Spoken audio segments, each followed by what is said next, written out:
Hey everybody, Riot Mort here with the patch 14.6 rundown, which if you don't know, if you somehow this is the first you're hearing about it, is the launch of our 11th set, Inkborn Fables. So it's a new patch, new set. It's also, you know, we didn't have a mid set for Remix Rumble. We're jumping right into another set. So the second, you know, I guess the first of 2024 is 3 sets a year, but yeah, it's a brand new set. So this video is for people who weren't necessarily playing a lot of PvE. If you've been playing live and you're just now ready to jump in, this video will give you everything that is up to date. And, you know, from there, if you've been playing a lot of PvE, you can probably skip this video. I'll tweet some of the various changes that happened at the end, but otherwise, a lot of this is going to be redundant. So, but for those of you just joining us and just getting your first shot at Inkborn Fables, welcome. We can't wait for you to play, and let's dive right into what you can expect. So first off, we've got a bunch of new champions. Let's start with the 1 costs here. And I've got these ordered where the tanks are first. So Cho'Gath, Garen, Jax, Kabuko, our newest champion that we made for TFT, but is canon to Runeterra. So that's pretty cool that we can do that now.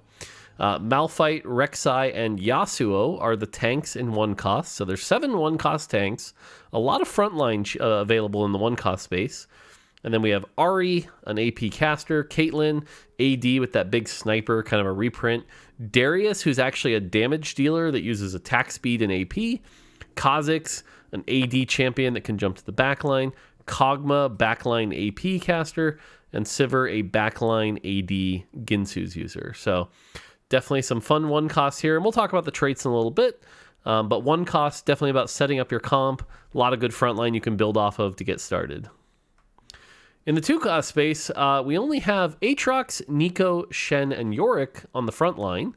But a lot of them have a lot of traits. Neeko and Aatrox especially are pretty flexible. They've got, you know, valuable traits like Ghostly and Inkshadow, Mythic and Arcanist. So definitely try them out.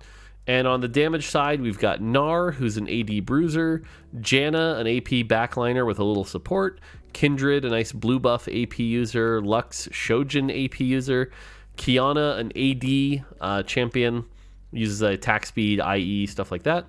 Riven, technically a damage dealer, kind of a supporty damage dealer though. Senna, backline AD user, pairs well with Caitlyn. Teemo, backline AP user, uses blue buff really well. And Zyra, an AP caster. So those are your damage dealers. A lot of fun ones in here. I'm a big fan of Kindred and Teemo. They're pretty fun. I always like the blue buff spam casters. They're a lot of fun. Janna's another one. Don't underestimate Janna. She's a good damage dealer. A lot of people in EU have been having a lot of success with Janna. So definitely keep an eye on that. But yeah, so there's your 2 costs. In the 3 cost space, tank-wise, we have Amumu, Diana, Alawi, Tom Kench, Thresh, and Volibear. So again, a lot of tanks here, a lot of different ways to play them. Alawi has been very popular, Thresh, Amumu, but Diana has also got really great traits, stuff like that. And then on the damage side, we have Alune, another new champion. Aphelios' sister is actually a playable champion in TFT, which is pretty cool. So definitely check out Alune if you want to try that. Aphelios as well. Bard, Soraka, Tristana, Yone, and Zoe. Aphelios being AD. Bard being a Ginsu's user. I think Bard's best build is Ginsu's +1. You go like Gunblade's pretty good. Soraka, another AP caster on the backline that scales really well. Tristana, not a Ginsu's user. Don't put Ginsu's on Tristana. It's IE Deathblade +1. Don't put Ginsu's on her. Her spell is the powerful part of her kit. Yone, a really interesting... Yone is probably going to be the champion that I think frustrates a lot of people because he will dash to your backline, kind of like he did all the way back in set 6. So watch out for him. And then Zoe, another AP caster that can do a lot of damage. So there you go. All right, in the 4 cost space, on the tank side, we have Annie, Galio, Nautilus, and Ornn. Annie's going to be very valuable. She fits into a lot of comps. Fortune's not a trait that she really needs. Invoker, it's very easy to activate 2 Invoker with her. So you're going to see a lot of Annie as a flex tank. Galio's pretty good as well. Ornn's not too bad. Nautilus, not quite as tanky as the others, but provides a lot of utility. If you itemize him and he casts 2, maybe 3 times, you can get a lot of disruption, so he's pretty good. Ashe, Kaisa, Kain, Lee Sin, Lilia, Morgana, Silas, and Syndra are going to be your damage dealers. Ashe, really good with Ginsu's. She's your 4-cost Ginsu's user. Kaisa, really good with IE and Deathblade. Her spell does really well, especially with at least 2 trick shot enabled. Kain, your pretty typical big damage dealer. Really likes Edge of Night, BT +1. You can even go Quicksilver, but he has a lot of built-in damage. You want him to crit a lot, so Hodge is actually really good as well. Lee Sin loves Titans and BT, really good with like double Titans Gargantuan. Lilia, an AP caster with Shojin. Morgana, also an AP caster with Shojin, but a little more AoE spread, works really well with Morello. Silas, an AP bruiser, loves things like Death Cap, Crown Guard. His heal scales with AP as well as his damage, so does pretty good with AP. And then Syndra is going to be your blue buff 4-cost, ramping damage. Later in the fight can do a ton of damage. So of these, I'm a big fan of Kaisa, and for those playing PBE, she just got a buff, so I think Kaisa is going to be a lot of fun. Ashe is also a pretty stereotypical, like, Ashe is interesting in that you only really need 2 Porcelain or even 2 Sniper, if that. You can play her with some creative front lines like 6 Warden. So Ashe is a pretty cool comp as well. And then on the 5-cost side, we have Dryad Invoker Azir. He's pretty standard, just like AoE cast, provides some extra frontline. He's not going to be as big of damage as somebody else, but really good if you can get him added. Hui, who is a mythic artist, does some pretty good AoE damage and healing. Nothing insane, but artist is the power here. Artist, it gives you a spot where you can start cloning units. So if you get an early Hui, you can start, really cloning units. It takes 1 turn per cost of the unit. So if you want to clone a 3-cost, it takes 3 turns. Really good to like 3-star your 3-cost guaranteed without having to risk, not hitting. So, or even just like 1 turn per 1 cost. So if you missed a 1 cost, you can 2-star them or 3-star them. So a lot of ways you can play around Hui artists. That's really cool. Aurelia is a Storyweaver duelist. She's a little weird in the sense that she is a backliner. You want her in the back row. Do not put her in the front line. But stuff like Ginsu's IE work really well on her. She does a lot of damage, stacks really well with Duelist and Storyweaver. Lysandra is an interesting mage in the sense that she's a Shojin user, but you want to put like a Bloodthirster on her because she only has 2 range.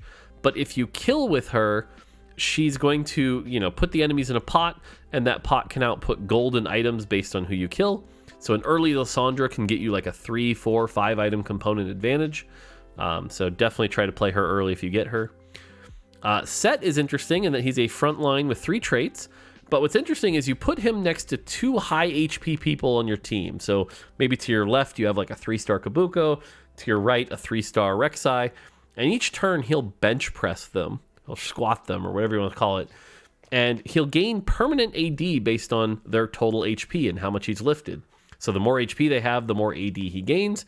If you get him stacked up and with some good items, he can do insane amounts of damage. He'll lift up targets, AoE slam, really powerful. Uses things like Trinity Force, Triforce, really well, BT. If you can get him to get a 2nd cast, he's usually very powerful. Udyr is an AP carry in the front line, Titans, Crown Guard, BT, stuff like that. What's cool is when he drops to half health, he will heal back, and then he gets another spell. He changes spells, so that's pretty cool.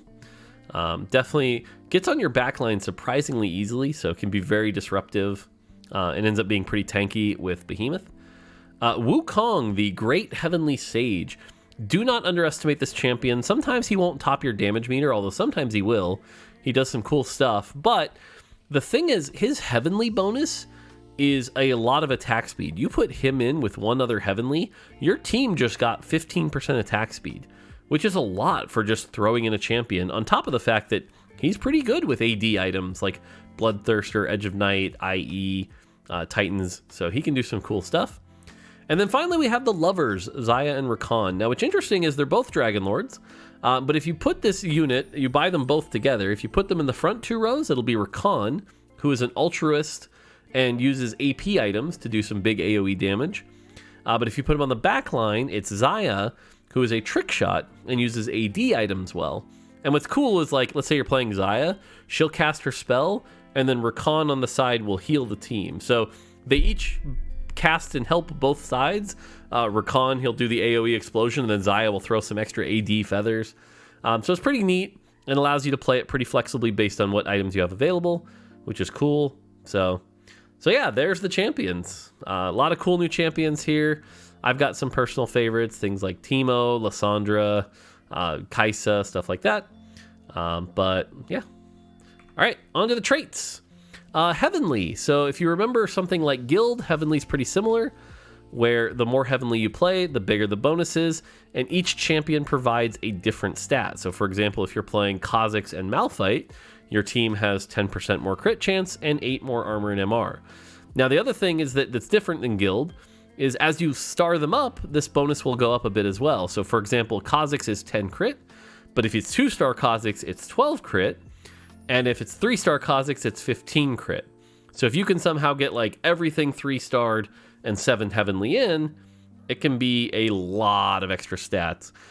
This trait's really interesting in that your main carry doesn't actually have to be a heavenly unit. So for example, you can play 6 heavenly and then put like a Kayn in, and now you've got a Kayn that's getting, 30% extra crit, a bunch of extra armor and MR, a bunch of extra health, and it can make a very powerful carry that way. So definitely look out for some heavenly comps. I have a game I won where I played heavenly with Janna carry, and so that worked out pretty well. So yeah. All right, Dryad. Dryads get extra ability power and health, 150 health, and then each time an enemy dies, you get a permanent stack of health. So the stacks will count up. So for example, let's say later you find Ornn. It's not like Ornn starts at 0. The stacks are tied to the trait. So if you've already got 100 stacks, that Ornn will get all that bonus health, which is great. So if you're wanting to play Dryad, try to get 2 in early, build up a bunch of stacks, and then go to 4 and 6 later, and you'll benefit from all those stacks that you've been stacking up. So, and keep in mind, you don't have to be, the Dryad doesn't have to get the kill or anything like that. So 2 Dryad in early, get the stacks, and by the late game, if you've got something like 6 Dryad and a ton of stacks, 100 stacks, that can be upwards of 1,300 health to those 6 Dryads, which is a lot of power. So, all right, Fated is interesting.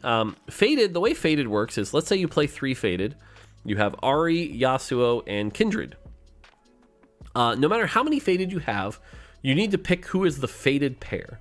So let's say you make Ahri and Yasuo the Fated pair, or as they said in the dev drop, you make them kiss. Now they're the Fated pair, and those two get 20% bonus HP. Cool. In addition, whoever is the Fated pair gives you a different bonus. So we said Ahri and Yasuo, that means they get 30 AP and 300 HP shield. Now let's say you go to 5 Fated. Now it's 60 AP and a 600 HP shield for all your Fated units. At 7, it would be a 90 AP bonus and a 900 HP shield for all your Fated units. And so you can pick which bonus you like best. So for example, if you want to go 7 Fated with Yasuo and Thresh, they'll get 20% health, and your team will get a 900 HP shield with 60 armor and MR, which gives you a lot of effective health. But if you're missing damage, maybe you switch it instead to Ahri and Syndra, and now you've got 90 AP and 30% more damage for your team, which can be a lot of power on that Syndra. So you can build the trait how you want it, which is kind of fun. And it's one of our prismatics. If you can get 10 Fated, it's pretty busted because you get all of that times 3. So you get 90 AP, 900 health, 54% attack speed, etc., etc.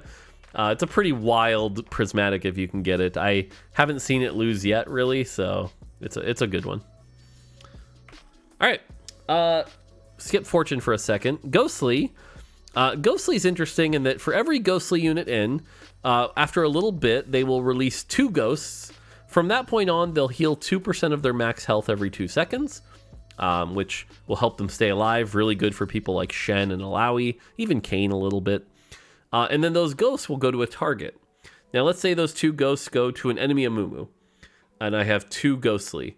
Now they're taking 10% extra damage, 5% per ghost. When Amumu dies, those 2 ghosts will move to the next target.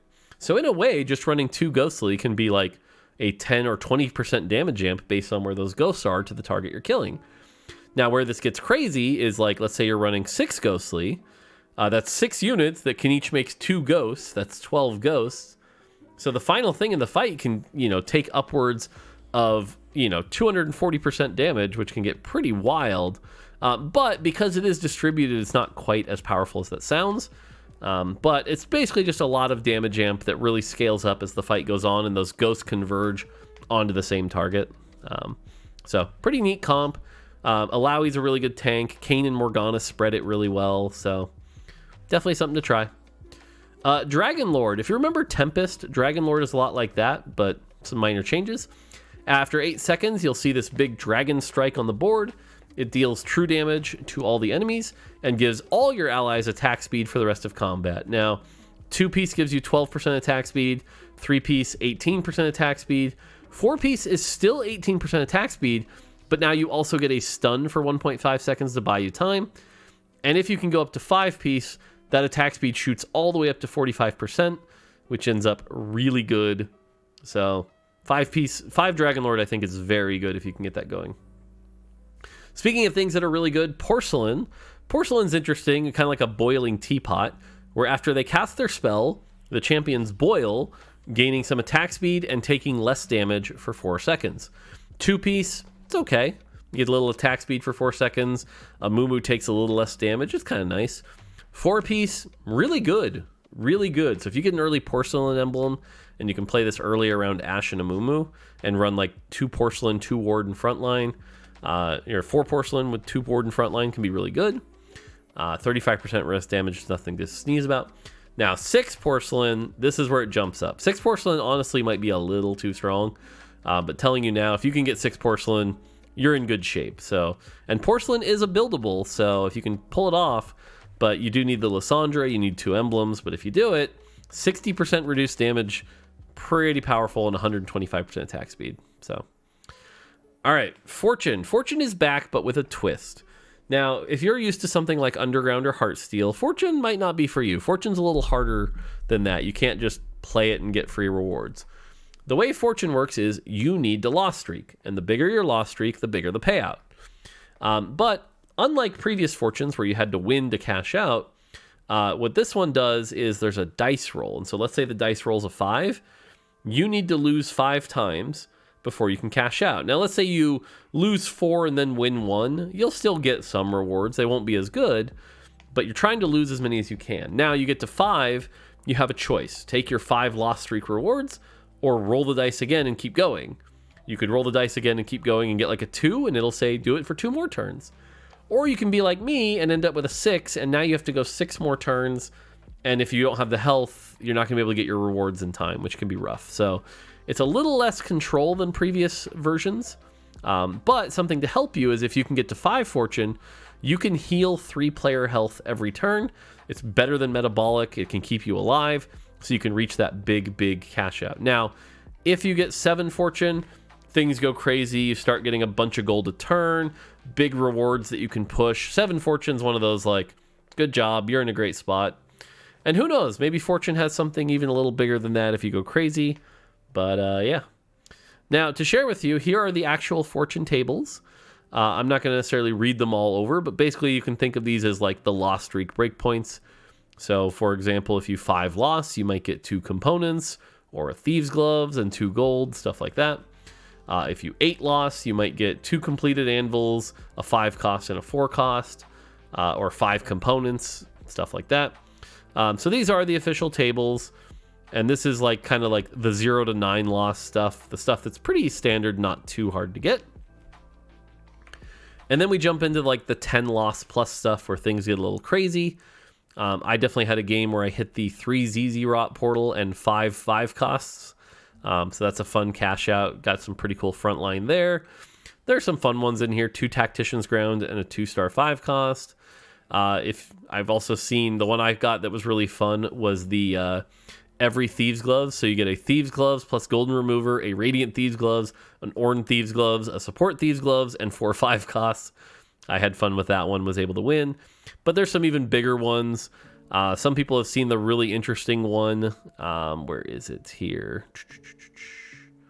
I don't see it list. Oh, there is the level to 10 one.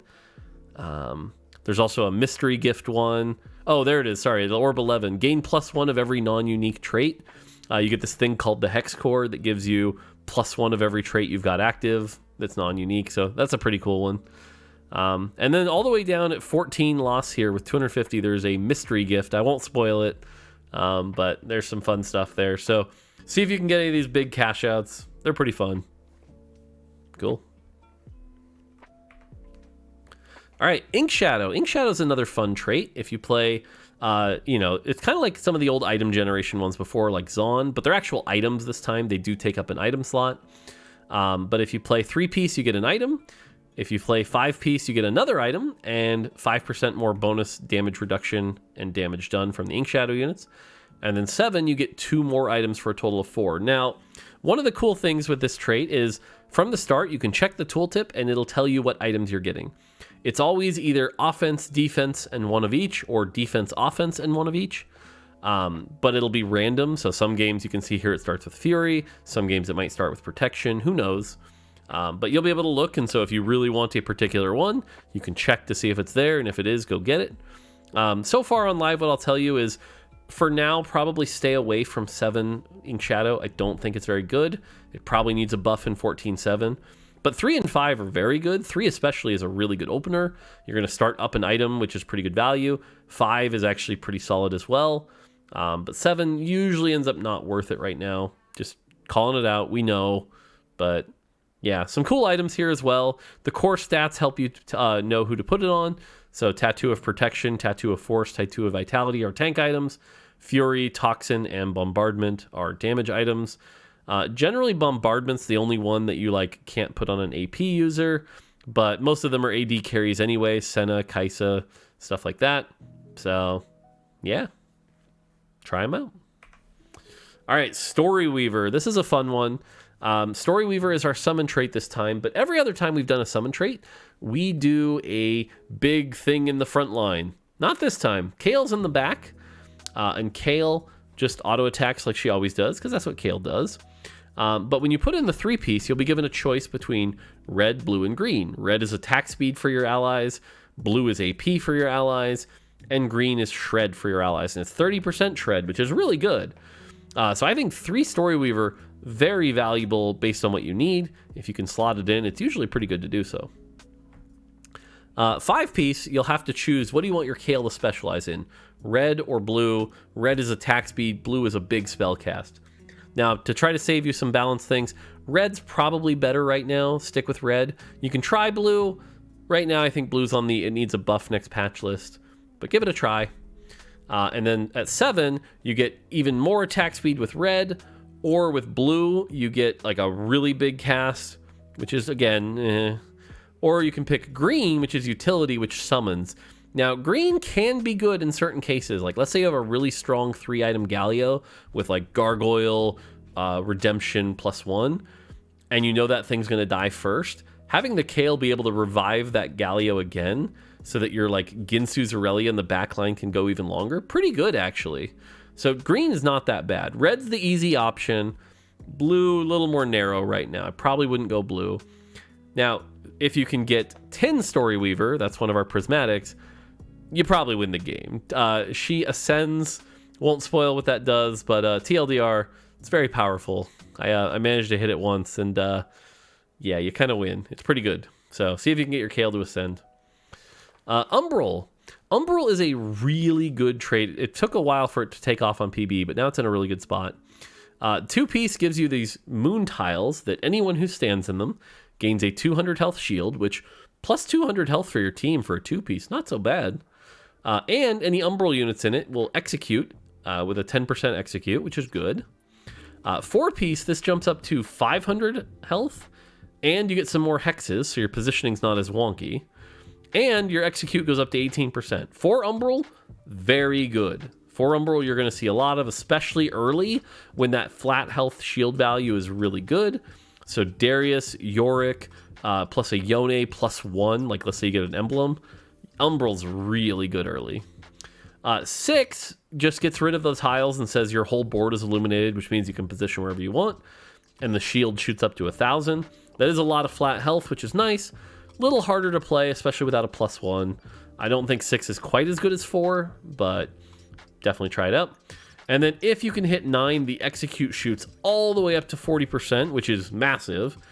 And every time you kill an enemy, they drop loot. So 9 piece is pretty fun. Another one of those prismatics. And then finally, Mythic. Mythic is a pretty simple trait, actually. Your Mythic champions gain health, AD, and AP. And then after 4 player combats, they will ascend. They'll start glowing. And these numbers are increased by 50%. So 3 Mythic that has ascended is now gaining 12% HP and 18% AD AP. It's a pretty easy vertical to play around Lilia carry. And it's one of the easier prismatics to hit. You only need 2 emblems in level 10. But at that point, those stats become even higher. So pretty easy to play. Mythic's a great starter trait if you're trying to teach somebody how to play TFT. All right, on to the classes. I'll plow through these. These aren't as interesting. Bruiser's back. 2 pieces always good because it gives your team 100 health. The Bruisers gain more health. Now, one twist this time is 8 piece. They gain a bunch of health and some bonus damage. So kind of cool to watch them hit hard based on their total health, which is neat. Snipers are back. They gain +1 range, which means if you get a sniper emblem, if you want to give a melee unit +1 range, you can. That's cool. They deal damage based on how far away they are. So the item Sniper's Focus kind of came from this trait. But if you get 6 piece, that damage goes up, and the snipers gain an additional 2 attack range, which is kind of cool to see them sniping, you know, cross map, which is fun. Arcanists are our AP trait. 2 piece is always good because it gives you 20 AP for your allies. So if you can sneak in 2 piece, great. 4 piece, your Arcanists get 45. 6 piece, the ally bonus is 40, but the Arcanists get 80. And if you want to go all the way to 8, well, everyone gets 125 AP. So good stuff. Altruist, this is a weird trait. It's fine to usually play 2 or maybe even 3, especially if you have a Rakan and a Soraka later, or maybe like Riven for 2 Bruiser plus Rakan. It'll give your team some armor and MR. And then those units in particular kind of have like a built-in Gunblade, so that Rakan can heal your allies really well, or Soraka can heal quite a bit as well. Right now, I think they're a little, like both Soraka and Riven are a little weak, but we'll see. We'll see if people make them work. Behemoth, pretty standard tank trait. They gain armor and MR. One of the differences, though, is when they die, they give the nearest behemoth 50% more of that for 5 seconds. So 6 behemoth, for example, you'll spread that out a lot, which is really cool. But pretty standard tank trait. Duelist is back. They gain attack speed that stacks all the way up to 12 times. If you run 6 or 8, they'll also get some DR, some damage reduction. So it was powerful at one point on PBE. It's fallen off a little bit, but there were some last minute Lee Sin buffs that maybe help it, and Kiana as well. So we'll have to see. Invoker is also back. Every 3 seconds, your units gain mana. 2 piece gives it to all allies. 4 piece gives it to those invokers. I think 4 invoker and 6 invoker are very strong. With Janna or Alune or Lilia or even Azir, honestly. If you can get 6 invoker going, it goes pretty wild. So don't sleep on 6 invoker. It's a very powerful comp. Speaking of things not to sleep on, Reaper's nice because if you run 2 Reaper, you basically get that Jeweled Gauntlet IE for free. So something like Kindred Yone is pretty easy. Reaper Emblem is going to be very powerful. If you get a Reaper Emblem, that's basically a free IE or JG. And then if you have 4 piece, they also do a bonus 50% true damage, bleed, which is nice. So Reaper, I think, is going to be very strong on live. Again, especially with an emblem. So be on the lookout for early Reaper starts with Yone especially. Sage. If you remember Strategist, this is very similar. Units in the front 2 rows gain Omnivamp. Units in the back 2 rows gain AP. So really good to put like Zyra and Morgana on your comp. And now everyone's got 15 AP on the back, 12% Omnivamp in the front. Wukong also really good here. Sage ends up in a lot of endgame comps. Diana's got that Dragon Lord and Sage, which is really powerful. Wukong we talked about with Heavenly. So Sage you'll see a lot of in endgame comps. Trick Shot. It's a lot like Sharpshooter from set 4. But the difference here is it's only their abilities, not their auto attacks. Only their abilities bounce. Now, that being said, people like Teemo and Bard, their abilities go for a while. Kai'Sa's got a big ability. I'm a big fan of 4 Trick Shot, watching them bounce around and do big damage. Honestly, 4 Trick Shot might be a tiny overtuned. But Bard especially is really good. Kaisa got a buff. Teemo's pretty good. So trick shots are a great backline trait. And then finally we have Warden. Warden's a pretty stereotypical tanking trait. The one thing that's nice is they get damage reduction, which is hard to get from items. So if you get like a gargoyle stone plate and a lot of armor and MR, and then have this be multiplicative on it, can be very valuable. Now this was nerfed from PvE, but the first 10 seconds, they'll take quite a bit less damage. After that, it'll fall off, but they're really good for being very tanky that first 10 seconds, which is a lot of time to buy. So yeah. And then finally, our last trait to talk about is an interesting one called Exalted. Now, the way Exalted works is every game, different champions will be exalted. You'll be able to check with the little nub here that you can see. Like this game, it says Sivir, Yasuo, Yorick, Tahm Kench, Kayn, Azir. And for example, like Morgana here, you'll see some games she's a Ghostly Sage, some games she's a Ghostly Sage Exalted. It's different every game. Now, the way this works is if you have 3 Exalted, you're going to gain a little bit of damage amp, and after every combat, you're going to gain 1 XP. Pretty cool. So if, you know, get it in early, you can level up a little quicker. Not too bad. But at 5, that damage amp goes up quite a bit, and this scales per level. So let's say you're level 9, that means 3 Exalted is going to give you 4 plus 9, so 13% damage extra done, which is good to slot into any comp. And if you're willing to go 5, that's going to give you 9 times 2.5 is 23.5 plus 4, 27.5, if I did that right off the top of my head. Which I don't think I did, but anyway, it's a bunch of damage, so your team will do a bunch more damage. I'm a big fan of this trait. It plays differently every game. There's some pretty wild combinations. If you're new to TFT or you're kind of a beginner, kind of stay away from this trait, but if you're really looking to pro yourself out there, it's a really fun trait to play around. And the thing is, it's not random. There are actually 60 pre-built things. We wanted to make sure there weren't like certain combinations that's just like, well, there's 2 Story Weavers plus Exalted. You should clearly be playing Story Weaver because it's more powerful this set. No. So I believe one of these still has to be changed in 14.7, but the rest all look really good. There's some fun ones here, like the one that's all the 2 costs, stuff like that. But these are pre-done. They're not random. This is here if you need it. There's a bunch of various sites out there that have them listed, probably in a more readable format as well. But yeah, if you can build around these, you can make some really cool combinations. So definitely a fun new trait that adds to TFT. All right, now let's talk about our set mechanic. Now our set mechanic is called encounters. And the way this works, you'll notice that the mini map here, you see this little symbol that is highlighted. 2 to 5 times per game, something will happen. You'll encounter something and it'll be different. For example, in this encounter, the carousel is now full of Amumu's 2-star 3-cost friends. So on 3-4, you get a free 2-star 3-cost in addition. Changes the game up. Some of these are very light, you know, some of them will just be silly things like you dash around faster now. Some will be light like this, and some will be heavy. There'll be ones that, for example, will give you 6 radiant items that last 1 turn. So there's a bunch of different ones out there. It's pretty neat. This is an example of a carousel one. This is an example of one where you get a temporary item.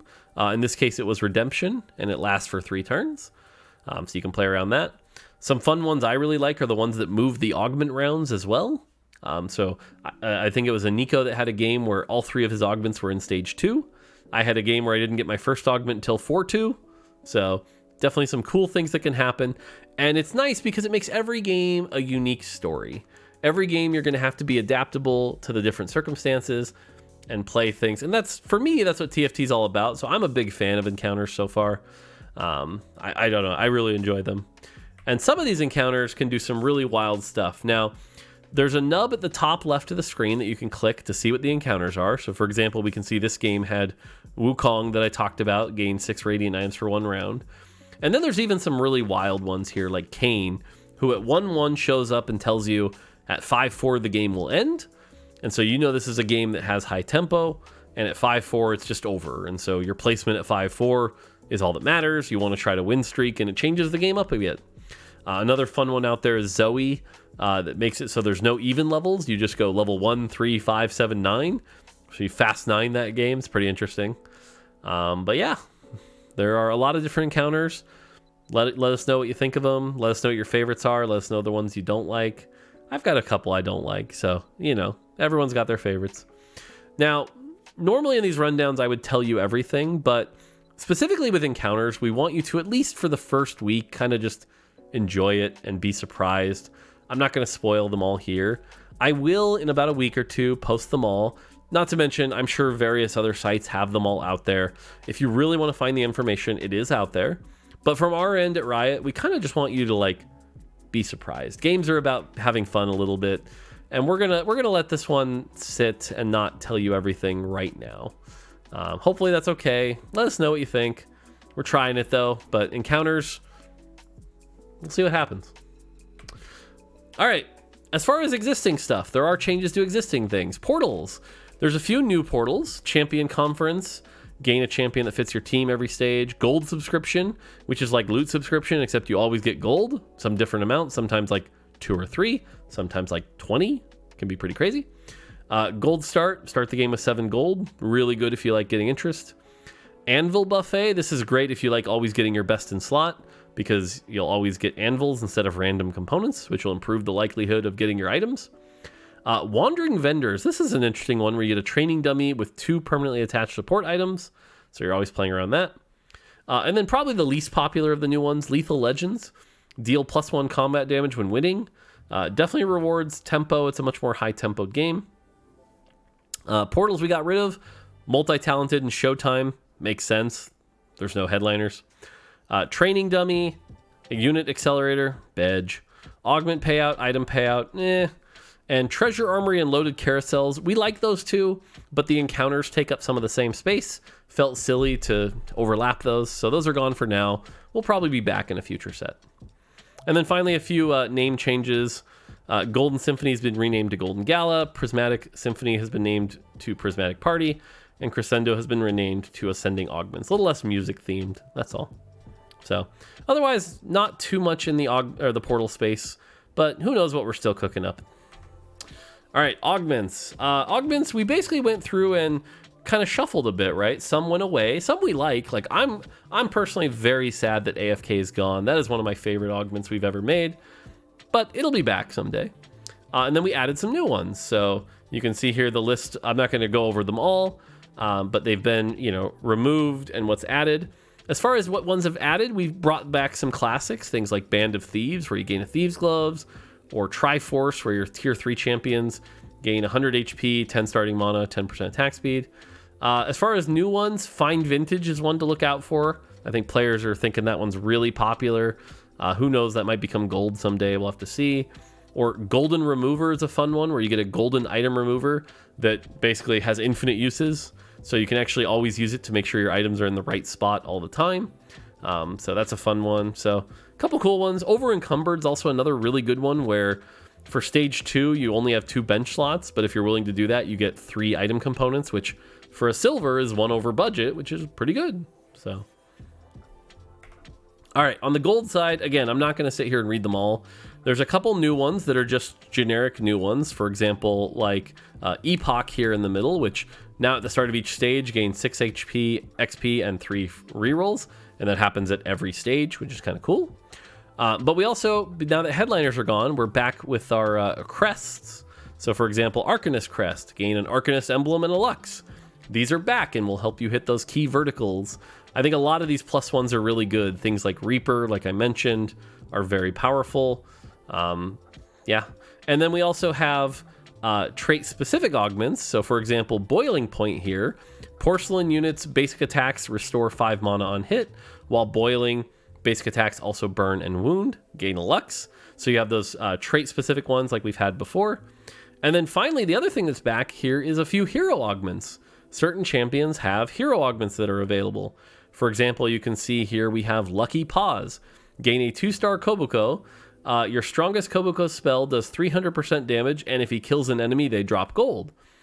So there's a few hero augments. I know the Yorick one's been really popular. There's a Garen one that's pretty fun. So again, not going to go over every augment here, but there's a bunch of new ones to play with. Yeah. And then here's a few more. Slammin's a pretty good fun one that I like. Yeah.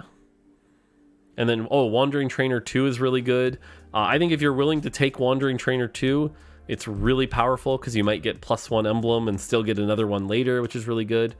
And then here's a list of the ones we removed. Things like Blank Slate, Frequent Flyer, Rich Get Richer, Vampirism. And again, none of these are necessarily bad, but it's nice to take a break from certain augments, change the pace of the game, give people something new to play with. And then finally we have Prismatics. Again, same thing. There's a few new generic ones like Baboom, where your champions deal 75% more damage for 2 seconds on every other cast. Really good with blue buff users. I've actually even seen it be good with Set. When you get that second Set cast, whoo, just kind of blows up the whole map. Build-A-Bud's another really popular one, where on 2-1 you just get a random 3-star 1 cost. If you can get Build-A-Bud Kobuko, that's a fun game.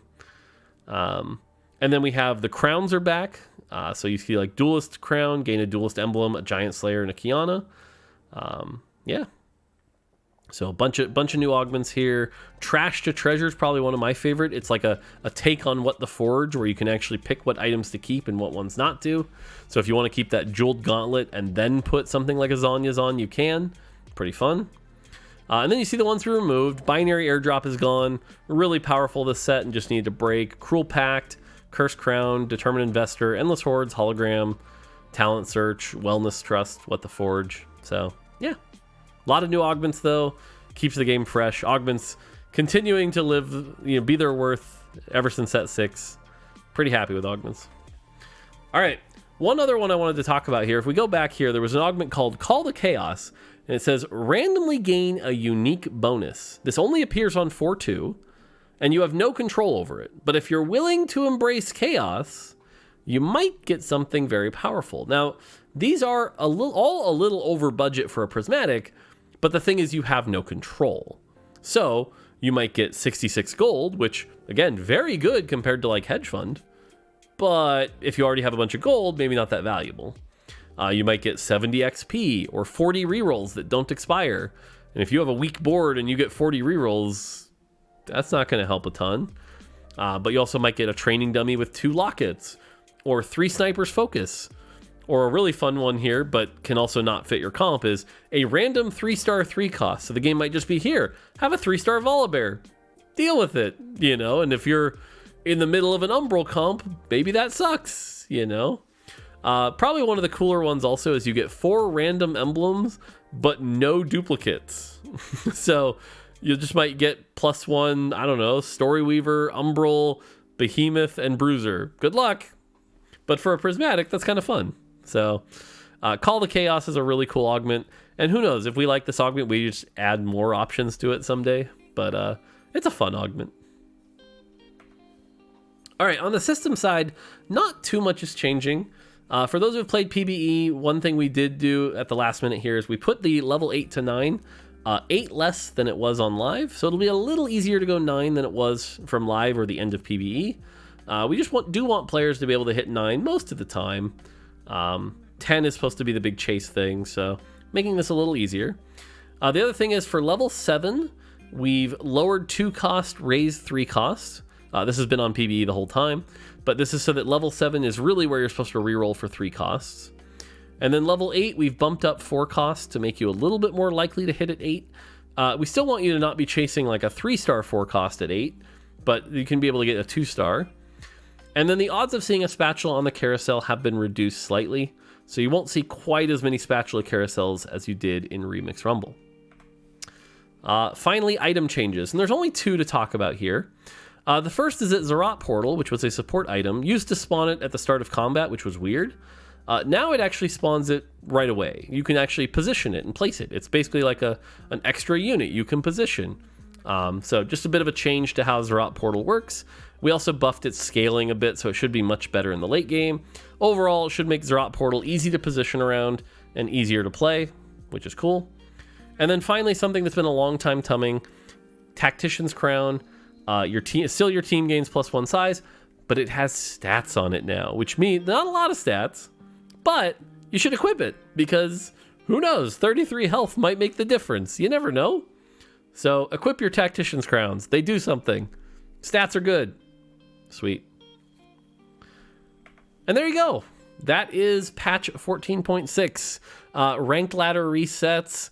There's also a bunch of new cosmetics coming out. A whole bunch of other stuff to check out. Cosmetics will be out later that day. New battle pass, new maps, some other fun stuff out there. So give it a try. Let us know what you think. Can't wait to watch everyone do their crazy rank climb. It's going to be fun. This is always the most hyped time of TFT when it's a new set. Can't wait to see everyone play and see what ends up being, you know, what's the OP build, what's the broken thing. We'll have to wait and see. It'll be fun, though. So PvE's been a lot of fun to watch, but now I can't wait for the millions and millions of you to play the set and have fun. So it's going to be great. All right, that's going to do it for me on this patch rundown. One thing to remind you is this is a set. Every set is made by a team of people that work really hard. A lot of our, you know, set leads and artists and engineers and everyone worked really hard to put this together. There's some great stuff in there. So thank you to all of them for putting this together. And yeah. All right, that's going to do it for me. Until next time, take it easy.